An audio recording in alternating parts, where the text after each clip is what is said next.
hard to get out on Wednesday night. I find it hard. I have to be here, and I find it hard to get there on Wednesday night. So let's start with the word of prayer, please. Lord, thank you again for this community.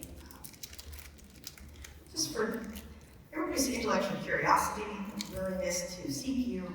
I just pray that you would be with us tonight, that you would be with me, that you would guide my words, and that you would be with this word, Lord, that you would open our hearts to receive your wisdom and to reject falsehood. In Jesus' name, amen. Okay, so, as I said on the very first week of this class, there are really two ways of understanding the word evil. And depending on which understanding you're using, the existence and reality of evil can seem like evidence against the existence of God or evidence for the existence of God. So there is an awful lot of suffering in the world, and that definitely causes people to doubt. But there does also seem to be just truth about morality. It seems like some of the things that we say about moral claims are actually true or actually false. But that tells us something about the world. So that's what we're going to talk about today. Today we're going to begin something that's called the moral argument for the existence of God. Basically, it tries to prove that God exists on the basis of morality. But we're only going to get through the first half of the argument today, and we'll finish it next week. You'll see why. But let's start with these just quotations. These are what I chose for the epigraph of the chapter. One of them you've seen before. It is from the Dawkins book, River Out of Eden, and it's the answer that a priest gave. So there was a Catholic school in London.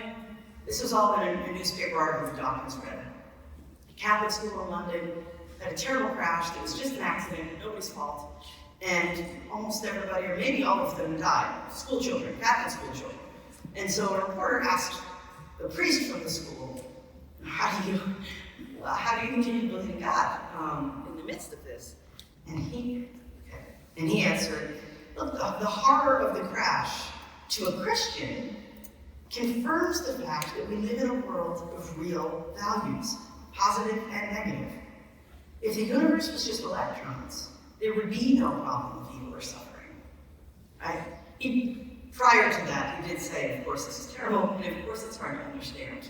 But also, the fact that it seems so wrong seems to tell us that there is right and there is wrong, that there is good and there is bad, and life is not just a series of accidents of physics, right? The second quote is from C.S. Lewis in Mere Christianity. He says, the most remarkable thing is this: whenever you find a man who says that he does not believe in a real right and wrong, you will find the same man going back on this a moment later. He may break his promise to you, but if you try breaking one to him, he will be complaining it's not fair before you can say Jack Robinson. I don't know who Jack Robinson is, or why you would say it. But if you think C.S. Lewis is right, that it's so hard, maybe impossible, to actually live without believing that people have some obligations, and that they really have done wrong to you if they have not met those obligations. Maybe it's easier to tell yourself you don't have any obligations, but it's pretty hard to live without expecting other people to honor their obligations to you. So we're going to talk about this. I want to start just by reading. I brought my chapter this week, so some of what I'm going to be doing is just reading passages. So this is just sort of the introduction here. The world contains instances of evil and suffering that are really and truly bad. They're not merely unpleasant or undesirable or unfortunate. It seems like they're wrong in some fundamental sense. They are contrary to how the world ought to be. But if that's the case, then there must be some way that the world ought to be, right? Nothing can be contrary to how it should be unless there's an answer to the question, how should things be, right? But a world that is the result of blind forces generated by the rapid expansion of matter and energy does not, at face value, seem to be the kind of world that ought to be one way or another. It seems like the kind of place that just is. But a world that was designed by a loving, intelligent God seems like a far better candidate. So in this way, it seems like the objective reality of morality can be evidence for the existence of God. I do always like to start with this disclaimer. As a theologian, I realized today that in the book I called him David Trueblood, which is his name, but he went by Elton Trueblood, so now I feel bad.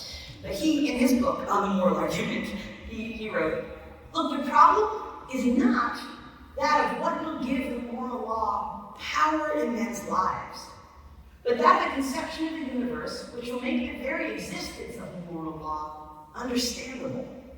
And that's our issue tonight as well. That's the topic here. So what does he mean? He says, I'm not asking, are people who believe in God better people than people who don't believe in God?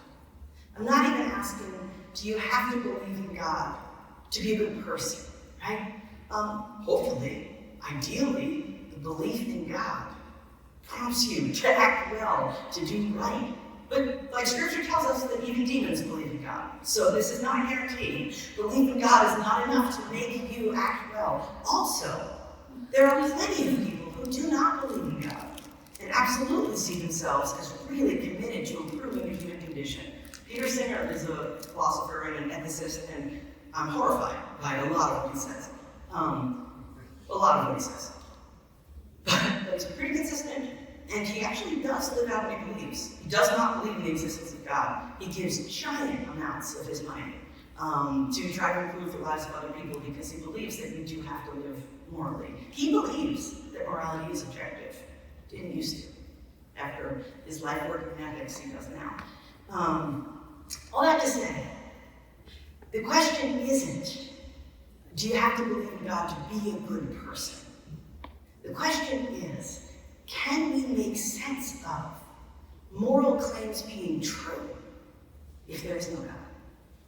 What way of understanding the universe can actually justify our belief in morality? You see the difference there? Like, you have to tell some kind of a story. I don't mean like fiction, but you have to give an explanation for why these claims are actually true or false, right? And the question is, can you do that? Can you give an explanation that is even plausible at all if there is no God who created this world? If there is no, can there be a moral law without a lawgiver? Can there be moral goodness without a standard of the good? Can we have these things without God? That's the question.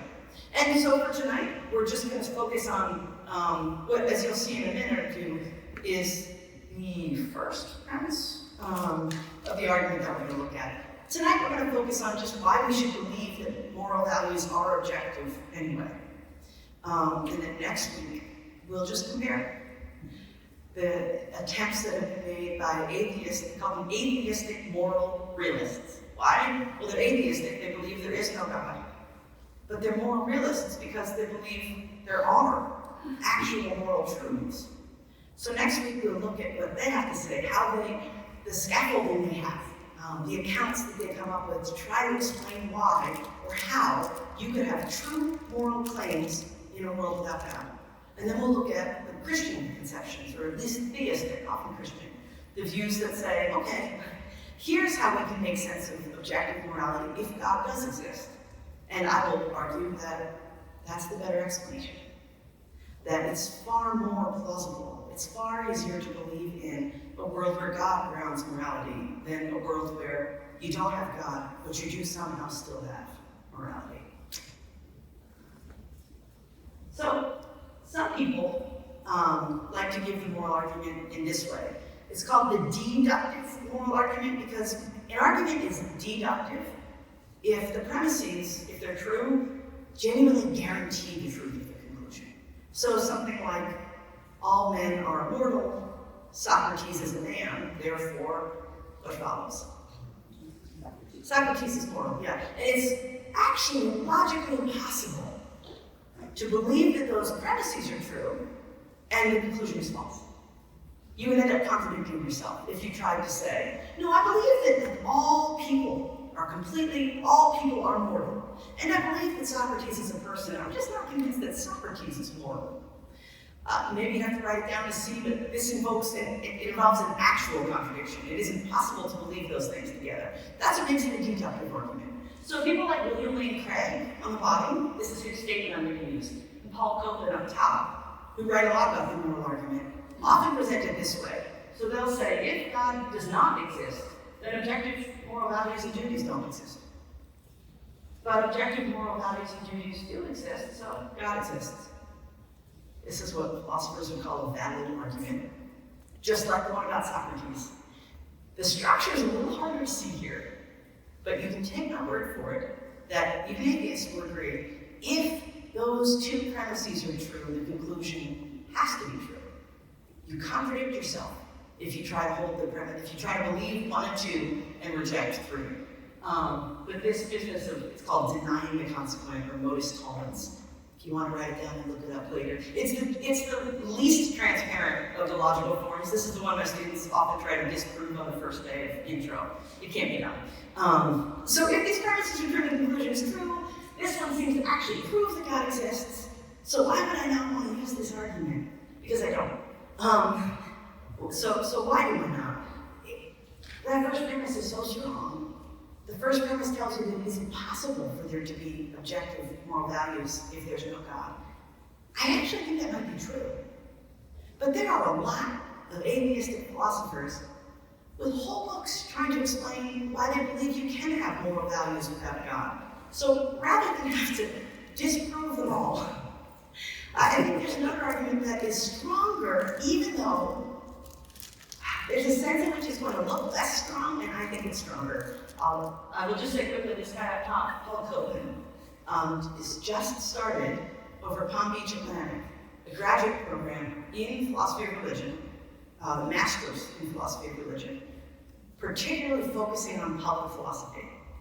So, like if you know somebody, you know a student who really likes this stuff and is maybe thinking about being a Christian philosopher, this program is it's in its first year, but Paul Copeland is a very big name, so it's got a very promising start. All right. There's another way of arguing. An argument, instead of being deductive, is inductive if it just makes its conclusion probable. If you have a book, right, these are in earlier chapters, so I'm sorry I'm sneaking some logic here. But an inductive argument makes its conclusion like very likely. But it doesn't require that you contradict yourself if you believe the premises, you can reject the conclusion without contradicting yourself. You just sort of seem to be believing against the evidence. It's choosing the unlikely position. The truth is, most of our reasoning, most of the time, is inductive reasoning. We're very rarely encountering cases where you can believe this one thing or contradict yourself. It's much more likely that we do. The other word for abduction is you just make an inference to the best explanation. So if you're home and you found muddy footprints leading up to the window on the side of your house, and you saw that window was shattered, and you go into the house, and there's muddy tracks in your living room, and your television and computer are missing, what are you going to think happened? You got robbed, right? Is it technically possible that it was an alien invasion? And that they staged it by taking boots, dunking them in mud, and stomping it on the carpet? Like, it is technically possible. You will never, and somebody who definitely, clearly wants to believe that, you will never find enough evidence to convince them otherwise, right? You can arrest the person who admits to doing it, and they can say, oh, the aliens always get a fall back, right? They always find somebody to take the rap for them. They've been doing this all over town. There's been a rash of alien break-ins, and they always find some human to go to jail for them, right? It's very, very, very hard in actual life to get 100% certainty on the basis of the evidence. It's even harder when you're not trying to prove a burglar, you're trying to prove the existence of God, right? And so I actually think that an inference of the best explanation is a stronger argument because the premises are more obviously true, right? To believe the premises of the last argument, well, I'm not gonna get bogged down. You can read the book, and then we can talk about it, and you can argue with me if you think the deductive argument is better. But I'm just gonna move on, or I'll run out of time. So the inductive moral argument that I favor says there are objective moral values. But the best explanation for that is the existence of God. I will defend this premise next week. I will say, look at the way the smartest atheistic philosophers, look at what they have to offer. Because I'm not going to just ignore them and say there's no way to do it. I'm going to say, well, let's see what they have. Let's see what they think works. And then I'm going to say, let's look at what theism has to offer. And to me, it comes pretty close to the burglar versus the aliens. I just think it is an obviously better fit. That if you want to believe in objective moral values, you just need God. You know who else thought this? Sartre, who was an atheist. There's a quote, and I guess I'll read it next week, where he's criticizing his fellow atheists. He's like, y'all like to pretend, he was a French existentialist, but you guys like to pretend that you can get rid of God, but keep all the same moral rules. It's like they're resting on nothing now. No, when we lose God, we lose all of that. Okay, next week, I'll make the case for the best explanation, and obviously, the conclusion of this is that God exists. But I put probably in parentheses because it's an deductive argument, right? We're just weighing the evidence and saying this seems the most likely conclusion to me. So this is going to be the focus of today. Why should you believe this? Why should you believe that there are objective moral values? And of course, to figure out why you should believe that, you should also know what they are, right? In particular, what does it mean to say that some moral values are objective? And what does it mean to say that they're moral? What do these words mean?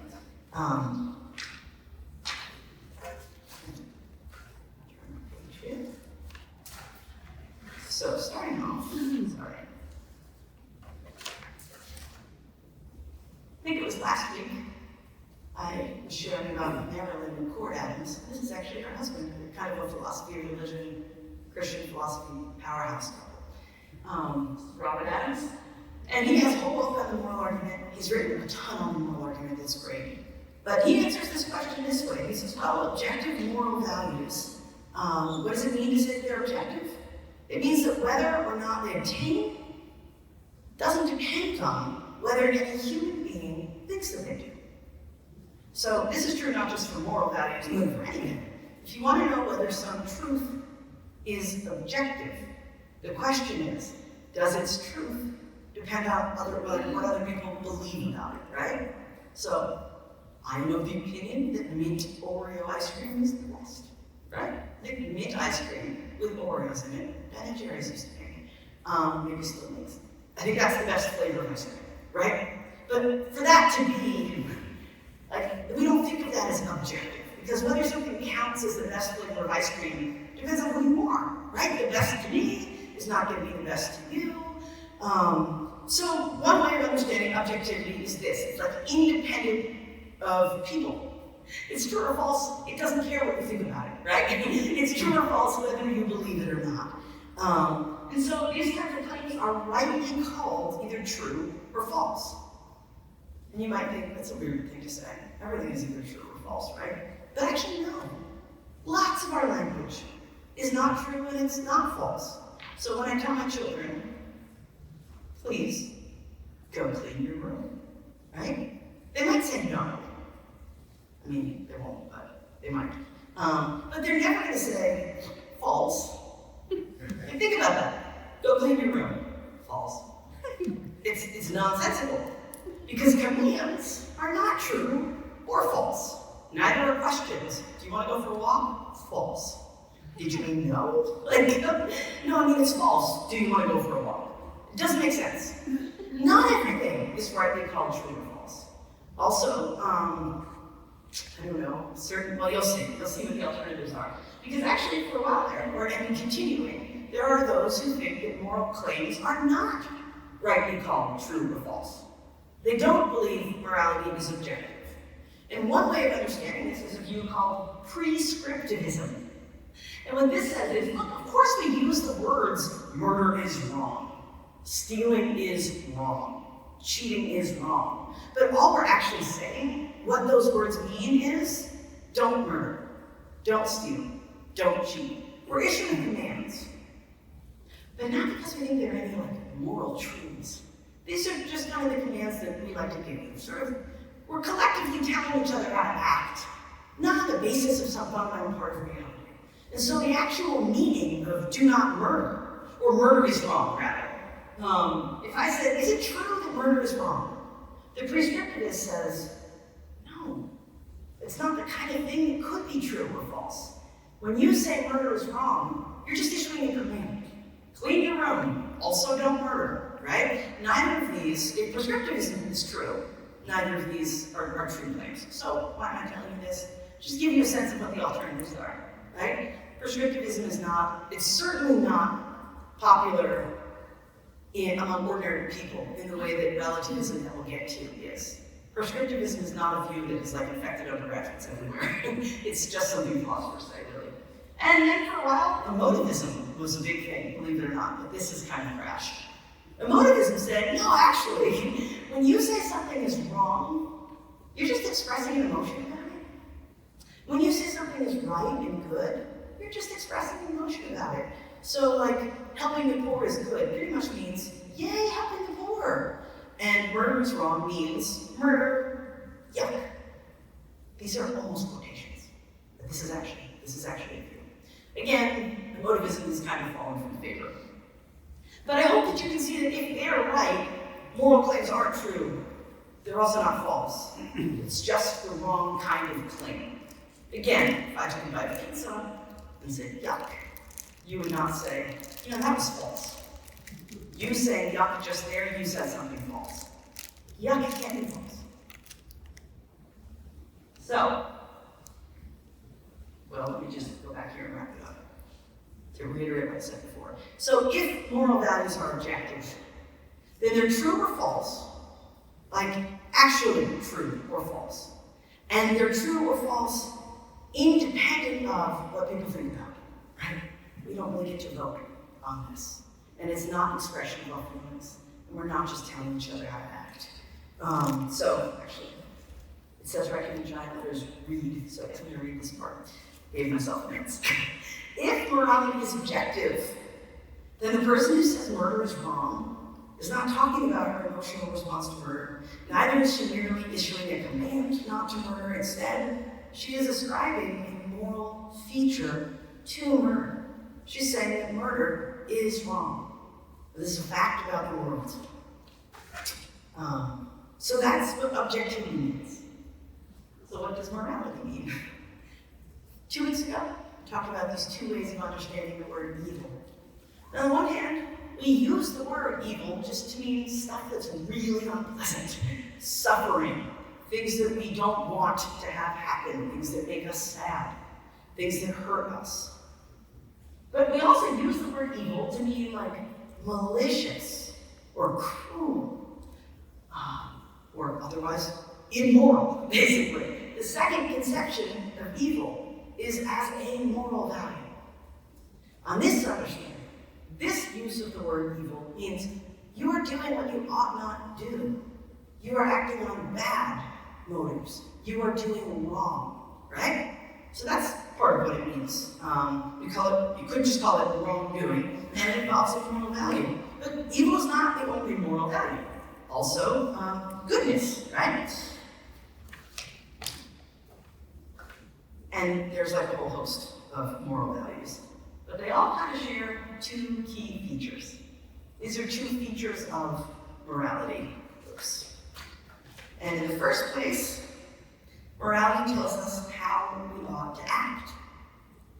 Morality, there are moral features of actions. So when you reach a point in your life where you have to make a decision, moral values tell you, morality tells you that there is sometimes, right? Sometimes there's more than one right way to go. But sometimes there is the right act and there is the wrong act.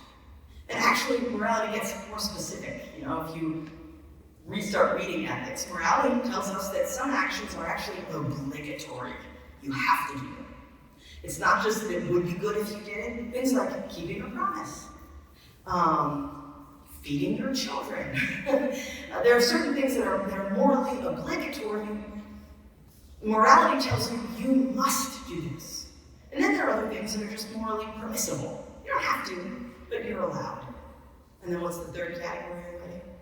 Things that are morally, not forbidden. The morality also says of some things, that is actually never the right act. You may not do that, right? But notice it's not saying you can't do that.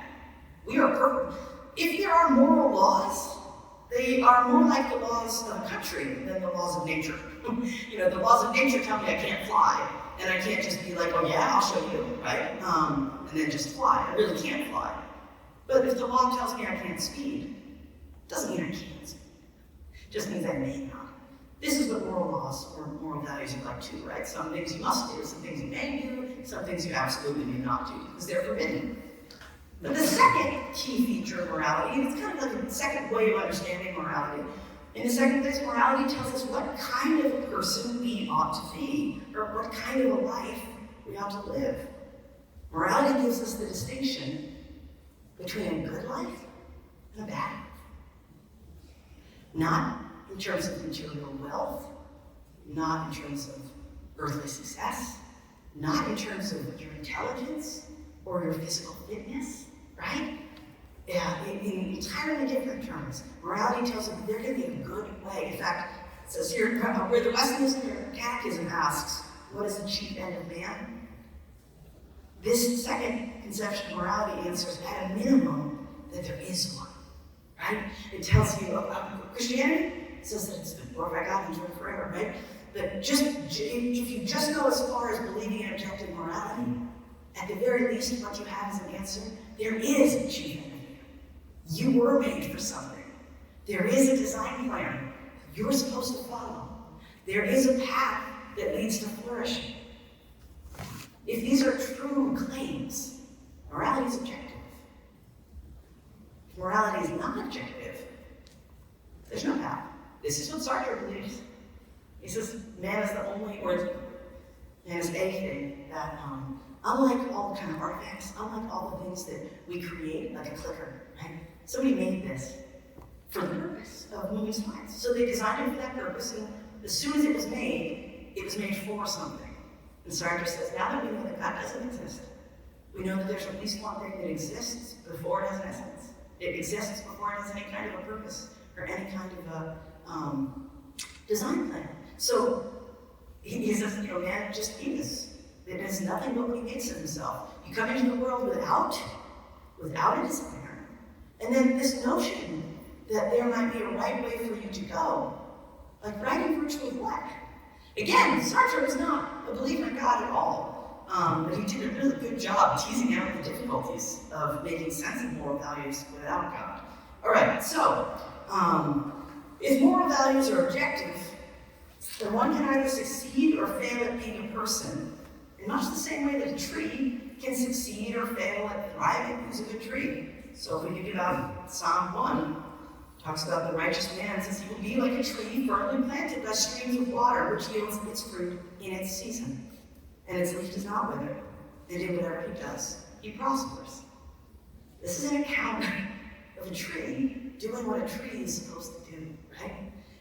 This is the picture of when we say that moral values are a real and objective part of the world, we are affirming the fact that humans are like trees in this way. They can flourish or wither, succeed or fail at achieving their proper end.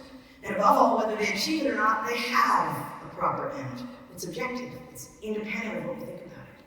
It's independent of how we feel about it. So these two categories, the right action and the good life, rise and fall with the objectivity of moral values. But why do we need them?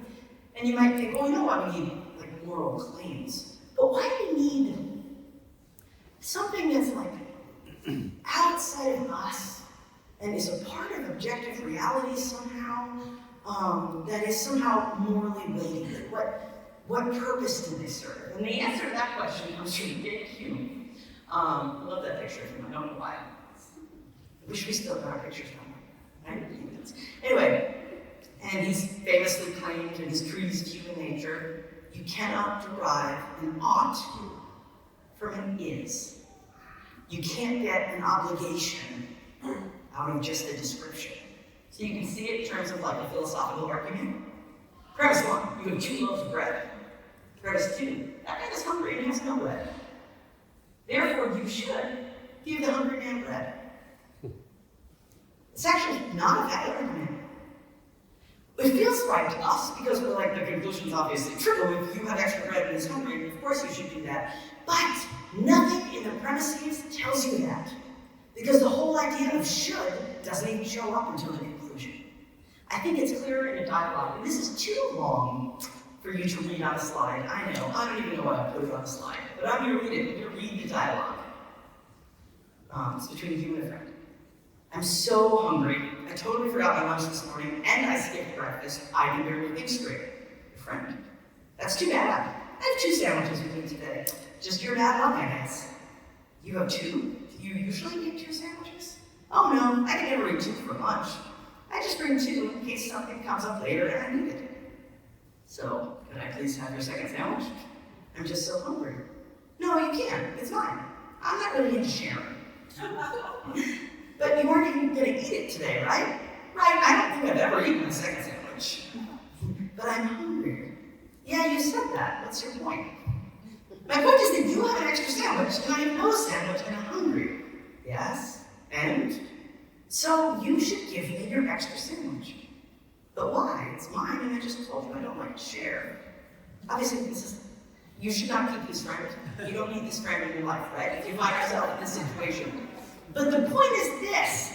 Your friend doesn't dispute any of the facts of the situation. Your friend knows that he has 2 sandwiches. And your friend knows that you are hungry. That's not where the disagreement comes in, right? What she rejects is the moral principle that you left unspoken in this conversation. The moral principle that was unspoken in the last argument too, that says what? That a person should share with those in need, right? But the trick is to ask yourself, will someone who doesn't already believe that be persuaded, right? If you just give a description of what's happening in the world, you actually never get to a should claim unless you've already got one to rely on. Like, this friend agrees that they have too much food and you have not enough food. That's not enough to prove to them that they should share with you. And in ordinary life, it's usually enough to convince somebody, but why? Because we already believe these moral things, right? The point is this, we need objective moral values because descriptions of the world as we observe it will never reveal the truth on its own. That's not quite right. I do think that the created world does reveal moral truths, but you'll never observe them. You will never find proof that you should do something just in what you see with your eyes. There has to also be some part of reality itself that has this should power, right? That gets you from just what is to what you ought to do in response, as Hume says. You can't get an ought from an is. Is that clear enough? Answer questions if I feel like we're doing a lot of philosophy today, so tell me if I'm moving too quickly. Yeah, so I think an analogy also helps. We understand that whether something is legal or not doesn't really depend on how we feel about it. But it's also not just evident to us in observing what we can see with our own eyes when we walk around in the world, right? Something makes legal claims true or false. So, if you go to another country and you don't bother to do any work at all to figure out what's legal there or illegal there, guess what? It doesn't change the fact that some things are going to be illegal there that you didn't know were illegal, and more often than not, the law is still going to apply to you. Maybe sometimes they'll give a tourist a pass, right? But not because, oh, well, for you it's not illegal. No, for everybody, it's illegal because this is what the law says, right? Likewise, if somebody came from another country, and they said, oh, you're going to drive somewhere? It's illegal for women to drive. Then I can say, well, not here, it's not, right? Maybe in your country, but my law doesn't say that. According to my law, it's legal to drive. What is the point? I'm not saying that whether something is legal is the same as it's immoral. Those are really different. All you have to do is look to our own history to see that something can be legal and immoral, right? I am saying this. I think it helps us to see what it means for something to ground the truth of something else. So the truth of a claim about what's legal is grounded in the law itself. When you change the law, you can change the truth or falsity of different legal claims, right? Is this making some sense, this grounding idea? I sometimes don't know how. There are certain things that philosophers like to talk about, and you know when you've been doing something for a long time, you can lose track of how different it is from ordinary conversation. So grounding is one of those things. In any case, in the same way, if our claims about morality are ever true or false, there has to be something, like the law, something in virtue of which they are true, something that grounds or explains the fact that they're true. Because remember, we talked about in the last class months ago, whether something is true or false is a question of whether it corresponds to reality. So there's got to be something in reality for these claims to correspond to if they're going to be true or false. Okay. Still, there are lots of people who would rather have some kind of a middle ground. Like, obviously, we don't want morality to just be about emotions, right? But can be grounded in something that's still not quite objective, right? And this is the very popular position of relativism, right? And they might say, look, maybe our moral language isn't grounded in like ultimate reality. Maybe it's somehow grounded in just human aspiration. Maybe it's just grounded in us. Maybe we make moral claims, true or false. And why do you need them to be so objective? Like, what's the cost? What's the cost of just letting people decide for themselves what's moral, right? And the costs are very high. So let's start with subjective moral relativism. So on subjective moral relativism, we'd say that the rightness of an act and the goodness of a life is relative. Moral claims are, they can rightly be said to be either true or false, but they will vary from person to person. So this is why it's called subjective moral relativism. Philosophers love to use the word subject instead of person. Just think of it as like an individual, right? So it's subjective relativism because it says that the truth of morality is relative to the subject, relative to the individual. This view, an action is morally permissible just as long as it doesn't violate the deeply held moral values of the subject, the person. And an action is forbidden when it does violate those deeply held moral values. Likewise, the good life is the life most desired or valued by the individual in question.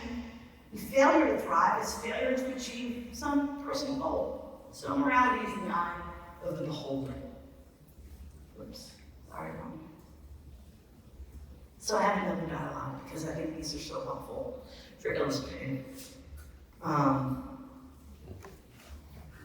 Just imagine this is you and your roommate. You walk in. Have you seen my wallet? I left it on the kitchen counter. Oh yeah, it's in my room. I took the cash. You took my cash? Yeah. You left it on the counter and I wanted to buy something. But it was mine. Legally? I don't know the law around shared property. I'm pretty sure if there's cash on the kitchen counter, I can use it. Well, not just legally. I mean, the cash is mine. You knew that, and you stole it. Are you going to pay me back? Pay you back? This wasn't a loan. And anyway, I'm all out of cash. That's why I took it. That's just wrong. Well, not for me, it isn't. Maybe taking other people's money is wrong for you, but for me, it's no problem at all. I don't see anything wrong with using money that I find in my kitchen. C.S. Lewis is right. We are not so laid back about morality that we really think that whatever you think is right for you, and whatever I think is right for me, right? This guy's not going to say, man, I wish I had your moral code, because it would be wrong for me to steal the money back, right? I believe stealing is wrong, so I can't do it. You don't believe it, so you can do it, right? That stinks. Nobody believes that. And we can only laugh about it because we're talking about stealing a little bit of cash from a wallet, right? But there is also murder, and there is assault, and there is human trafficking. Nobody believes that it is up to you to decide whether that's right or wrong. Nobody. Not really. This is why I say in the classroom, college classroom, it takes 5 minutes to convince students of the nonsense of subjective relativism. But the next week, they're all right back where they started. They don't know why it's so hard to make it stick. 5 minutes. All you have to do is mention slavery. Really? You think that like slaveholders who thought they weren't doing wrong actually weren't doing wrong? Is that really what you want to say? That if they didn't believe slavery was wrong, that it wasn't wrong for them? And the answer is, of course, like, no. Nobody actually wants to say that. Subjective moral relativism is a really hard position to believe. Because you have to say things like, look, I guess if you really don't believe that sexual assault is evil, I guess it's not wrong for you. It's a really radical position. People like to think about it in like smaller cases, like plagiarism, right? Or speeding, or maybe little bits of shoplifting, or cheating on your taxes, or you get some little things and you're like, maybe it's wrong for you, it's not wrong for me. But once you get to the big picture stuff, this is a really hard position to believe. Despite what people say, C.S. Lewis is right. You push them on it, you put their well-being on the line, and suddenly they don't think that morality is so optional. But there's a much more common view. Let me just not read that. Okay. Much more common in subjective moral relativism is cultural moral relativism.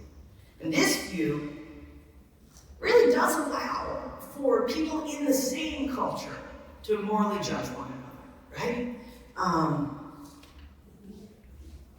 So in this view, an action is morally permissible, as long as it doesn't violate the deeply held moral values of that culture. And an action is morally forbidden when it violates the deeply held moral values of that culture.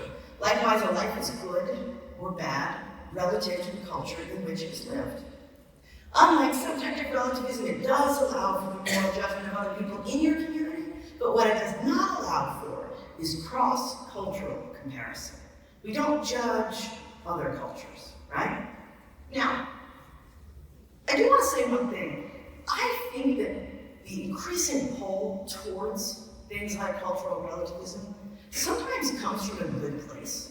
I think it's actually pretty good to recognize that we live in a very particular place and time, with a very particular set of values and a very particular set of experiences. And they're pretty different from other people throughout history and other people in other parts of the world. I sometimes laugh, I'm going to say this on camera, I sometimes laugh because I feel like some ideas about what modern parenting requires, like in order to be a good parent, the bare minimum of what you have to do, have as a consequence that there were no good parents before like 1985.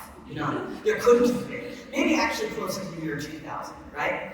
Because they had too many kids and they made them work and they made them look after each other and they disciplined them and they didn't take them to all of the activities that they wanted to go to. So I do think that there is something healthy in trying to ask yourself, okay, what is the moral value here and what is my cultural preference? That's important, right? However, when you go from there, if you were in the earlier class, this is like the difference between a belief being reasonable and it's being true. And anyway, you cannot get from there all the way to cultural relativism, right? And the truth is, people love to say, well, cultures disagree on so much, so they must have different truths. You know, we don't disagree on that much. Not on the core issues. Most cultures, throughout most of history, have thought that murder was wrong. Now, really what they think is murder of the people that we count as important people, as people that matter, people to be valued, people in our community, that's wrong. They disagree about what counts as the in-community, right? Anyway, not saying there's no disagreement, of course there is. But we overstate the difference sometimes. Anyways, sorry, I want to try to stick on track here. So, there's a few things that are problematic.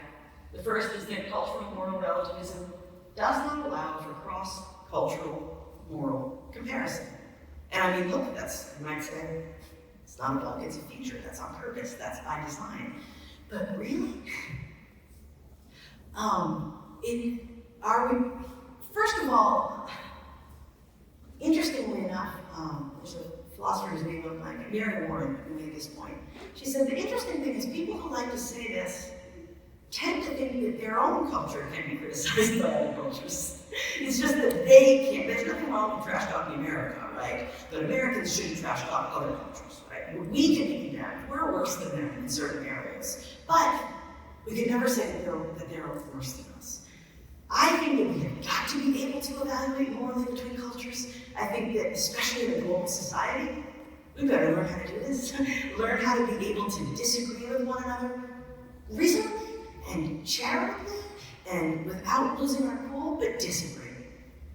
Especially if we're going to live in such a pluralistic society, we've got to be able to disagree with one another and have that disagreement point to an actual difference, right? You don't have to say, well, it's okay, it's perfectly fine for you to do that because that's your culture. It wouldn't be okay for me. But actually, I think even if you're really squeamish about criticizing other cultures, the problem arises with our own culture. Why? Because, look, American culture today is like a completely different culture than American culture in 1795, right? I think we would all agree with that. If we're going to say that morality is relative to a culture, that what makes something right or wrong is what the culture on the whole affirms. The culture on the whole of our country in 1795 affirmed very different things than the one that it affirms right now. But if it's a different culture, that means we can't even compare our culture today to our culture in 1795. If morality is true or false depending on the culture in which it happens, we can't say slavery was wrong in our culture because that's us projecting the values of our culture on this past culture. You see, boundaries are not just spatial boundaries. Boundaries in time make just as much of a difference to what makes something some particular culture or other. And so you can't actually claim that any culture ever improves morally, because to do so would be to say not just that it changed, but that it got better. And what are you doing when you say that it got better? You're making a moral comparison between two cultures. Now maybe, if one culture changes really incrementally, right? You might say it's a tiny bit better than it used to be, because maybe it's not a different culture yet. But whatever. On the whole, it's very clear that 2021 American culture as opposed to American culture in 1795, there's no reason we should say this is the same culture. It's clearly different. So if we think we've gotten better in any areas, then we have to reject cultural relativism. Because the other thing is, it doesn't allow for moral reformers within a community. What is a moral reformer? What do they do? I haven't been asking a lot of questions, but I do mean this sincerely. What does a moral reformer do? Judges. They judge the culture that they're in. And what did you say? Trying to improve the culture. They try to improve a culture, and they are considered reformers because they are speaking against the cultural trend. They are speaking against the majority. Listen to this. If what makes something morally right is what the culture says, the reformer is wrong. Think about that. The reformer always speaks against the majority. So if the majority rules, the reformer is wrong by definition 100% of the time. So think about early abolitionists, right? What do they want to do? What do they advocate for? Freeing enslaved people. But that was widely deemed immoral, and it was in fact illegal, because it was a culture that thought that some human beings could be property. And so freeing them was stealing the property of somebody. Are we really prepared to say, well, if that's what the culture believed, that they were actually right? That the life of the slave catcher was morally better than the abolitionist? No way, right? I have a hard time, it's like, I don't even want to sit down and talk with you if you want to make that point, right? Like, there's no way. If that's what morality is, why do we care about being moral, right? If morality is just popular opinion, why lose any sleep over whether you're following popular opinion, right? If morality is something deeper, if it's a part of fundamental reality, if it's a part of the plan for which you were designed, then you better worry about whether you're living a good life. But if morality is just what your current culture says is the way to go, who cares if you're living a good life, right? It's just a matter of conforming to the culture that you happen to be born into. That's not something worth worrying about. So, cultural relativism removes the possibility of a culture's moral improvement and removes the possibility of a reformer.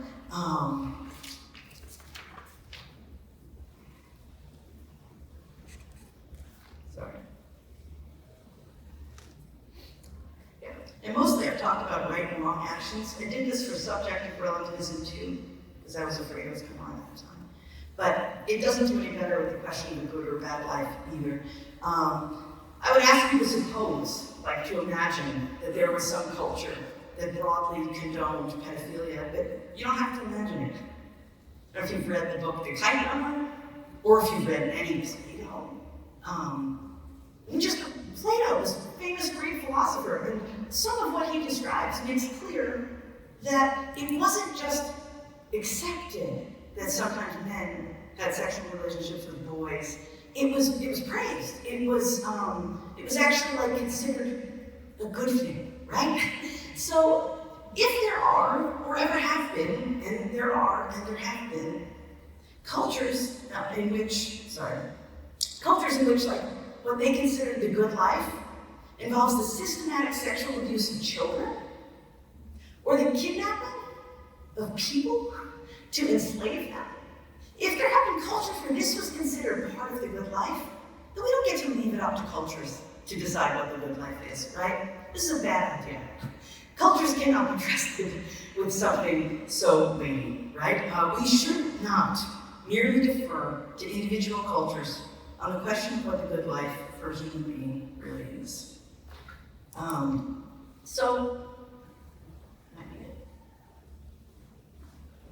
Back to this. I haven't proven that morality is subjective. I haven't proven it, right? I just asked you to see what's at stake here. Because far too often, people are willing to declare morality relativistic without really thinking through the implications. Why do they do that? Because it's comfortable, because it's non-confrontational, right? If you get to just say, well, we disagree, but I guess we could both be right.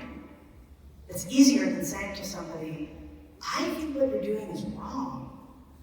And I think that it's wrong, even if you don't think it's wrong. I think that you can be wrong about what's wrong, and that I can too. That's important too. If morality is objective, then we better be willing to think about our own moral values too, and recognize that we might sometimes get things wrong as well, right? Because if this is true or false, it's not up to us any more than it's up to anybody else. And it's not up to our culture any more than it's up to any other culture, right? So too often, people don't think about the implications, and I said, in a sense, cheating. The general tendency is to keep the best parts of objective morality: anti-discrimination, anti-violence, pro-consent. These are values that most of our culture says, okay, no, those ones are objective. No, consent, that one is not negotiable. That's not up to you, right? Anti-violence, yeah, it's not up to you whether you take your life or not. That one is subjective, right? But here's the truth. If there's even one moral claim that is objective, then objective moral values exist. We may disagree about which ones there are. We may disagree about how many there are, how specific they are, but you've already admitted that there are some objective moral values, even if you only live in one, right? So again, I do think the biggest one for our culture right now is consent. You would be hard-pressed to find anyone, anywhere, who wants to argue for cultural relativism and yet wants to include ideas of sexual consent in that? No way, right? But look, that's the question. Are there any moral claims that are true for everyone, regardless of how we feel about them? If the answer is yes, no matter how few, then at least some moral values are objective, and objective moral values exist. I'm going to end on a quotation. There we go. So, one of the most famous atheistic philosophers, atheistic moral philosophers of our time is Peter Singer. Raise your hand if you've heard of Peter Singer. Yeah, see, he's like an academic philosopher. People who have heard of him. He wrote The Ethics of What We Eat. It's a huge one. He has podcasts. He's all over the place. Some of what he writes is very good. It's very challenging. Some of what he writes I find horrifying. It does not value human life for its own sake. So he will straightforwardly say that babies are born severely disabled and it costs a great deal of money to save their lives. It's better for society that we not do that. It's a waste of resources. So as I said, I find him kind of horrifying. But I also find him willing to take some hard positions. And I don't know, I have found him helpful for thinking through some things, even though I don't agree with him about almost anything. But anyway, I learned in a podcast a couple years ago that he's recently changed his view on the objectivity of moral values after decades of work in ethics, trying to capture the importance of morality without relying on either a divine creator or objective moral values. Singer finally came to believe that morality is, after all, an objective feature of reality. This is really a big deal, I think. In a 2018 interview, he described his path through emotivism, so like murder, yuck, and then prescriptivism, no, it just means don't murder. And then ultimately he found that each left the following question unanswered. Why act morally? Right? If it's just some random person commanding you, do what you said. If it's just somebody expressing their emotions, even more. Like, okay, you find it yucky. I can do things you find yucky, right? Each failed to answer the question, why act morally? What power does the disgust of one person and the command of another have over someone who doesn't share those attitudes? So Singer notes, this is a quote from a podcast, so it's not his writing. It sounds sort of jumpy. He's just talking. And so I came to the conclusion that there's a reasonable case for saying that there are objective moral truths, and that this is not just a matter of our attitudes or of our preferences universalized, but there's something stronger going on. And it's, in some ways, more like the objectivity of mathematical truths, or perhaps logical truths. So again, Singer's not alone. There are absolutely atheists who believe this too, and we're going to look at some of them next week. But for today, this was the case I wanted to make. The first premise of the argument, I hope I at least showed you why atheists and theists should agree that there are objective moral values. This is it's not a circular kind of argument. You don't have to believe in God to believe that there are objective moral values. I hope you noticed, or you didn't have to notice, but nothing that I said today in defense of the objectivity of morality said anything about God. Right?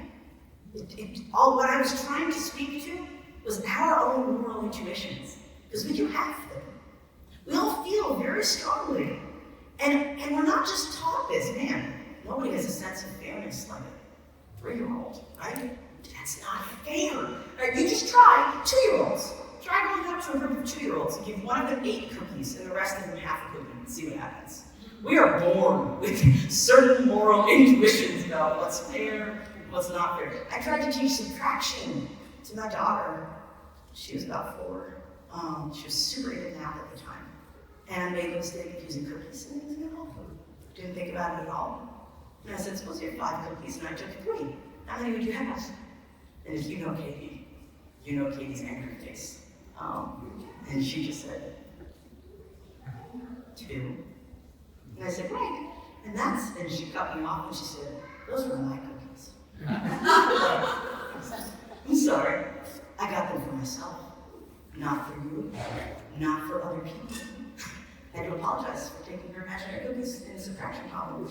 We have moral intuitions. We have them. And maybe we shouldn't worry about them. They're just intuitions. They're not like things we can observe with our eyes. But we can't live without them. And we all have them. So whether you believe in God or not, I think the objectivity and morality is a hard thing to live without. So the next week I'll show why I think it just makes a lot more sense if God exists than it does if he doesn't.